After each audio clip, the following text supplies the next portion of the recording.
So I just got the DJI Mic Mini package and I'm going to open it up and show you guys what comes with it. And I'm also going to share with you a couple things that you're going to want to know before you buy this. It may or may not be right for you.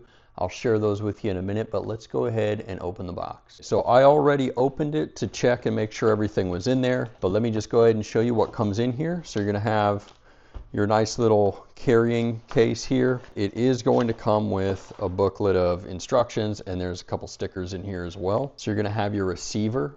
You're going to get one receiver here, and this has a little clip on it, so you can clip this anywhere you need to. Now inside you're going to have two Mic Mini transmitters, and they are going to come in these cool little bags. Everything comes in a nice bag to keep it from getting damaged during shipping.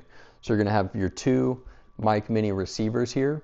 Now they do come with the windscreens already attached, but you can pop those off if you don't need them. And basically there's a little section here that flares out on the front. You just kind of grab that and pop it off. These are essentially just held on by tension, and they're real easy to put on and off on the little transmitters here. Now on the back, your transmitters are going to have these little clips, so you'll be able to clip it to a shirt or whatever.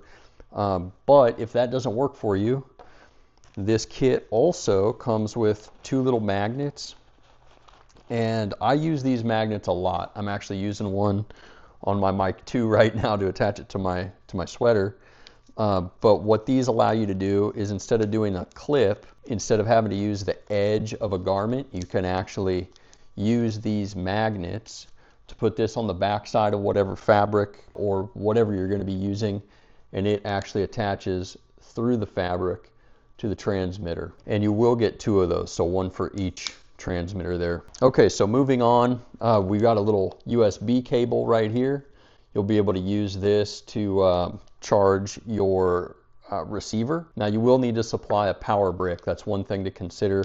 If you don't have a free power brick, you'll need one. And then you are going to have an additional USB-C, kind of like a pigtail cable. And this is not your standard USB-C cable here. This is actually USB 3 on one side, and it's got two USB-Cs on the other side. Now let me show you what this is for. You probably can already piece this together, but you are going to get two little charging docks with this specific kit. And I do need to make it clear that you may or may not be ordering the same variation as me. I ordered the kit that just has the two transmitters and the one receiver without the charging box, like the little charging port. You can order whatever you want, but this specific variation, you're going to have two separate docks. Each little transmitter is going to sit on these docks right here, and each one has USB-C on the back. You'll plug into those, and you get two of these little docks, so you can charge both at one time. And then when you're putting these in the dock, it's pretty foolproof, because the back is going to have a little indentation right here for the clip, so it fits one way. It's real easy to it's magnetic too, so it just goes right in. Now you're also going to have your audio cable, so if you need to connect the receiver to like an older camera or something that doesn't have Bluetooth capabilities, this is what you'll use for that. So it comes with that. And then finally, you're going to get this little thing right here that essentially, on the back of the receiver, you're going to pull this little plastic cap off on the back, straight up and out. You're going to see these little pins, and this is going to slide down snugly on the back of the receiver. Now you've got a USB-C port on the back of this receiver, and you can plug it into your smartphone or other device.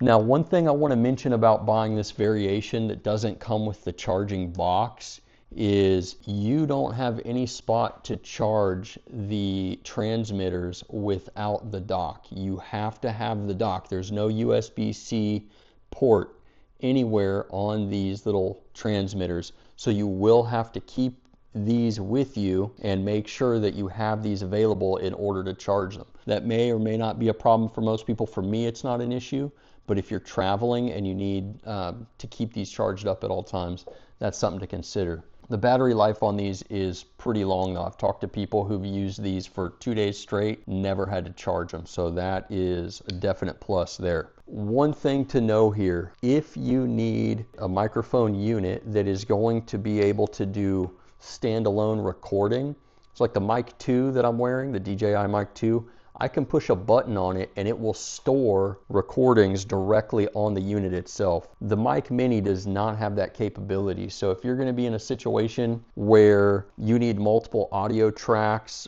as backups, or if you're just not going to have connection to a certain device that you're going to be shooting on, a lot of people do choose to record specifically on their device rather than through the camera that they're shooting on, and then they sync it up later in post-production. If you're in that scenario, these are probably not the right choice for you. For a lot of us, you know, that's not a problem. For me, it's not a problem. I'm going to use these directly on each camera that I'm going to be shooting on. I'm pretty happy with these. I think for the price, you just cannot go wrong with these. They're super low profile. So if you're going to be out in public and you want to do some recording and not have a big old bulky, you know, lapel mic or just whatever, this is going to be a fantastic option for you. Couldn't be happier. I've got every single DJI mic that I'm aware of. Currently, I own the Mic 1, the Mic 2, now the Mic Mini, and I'm pretty happy with them.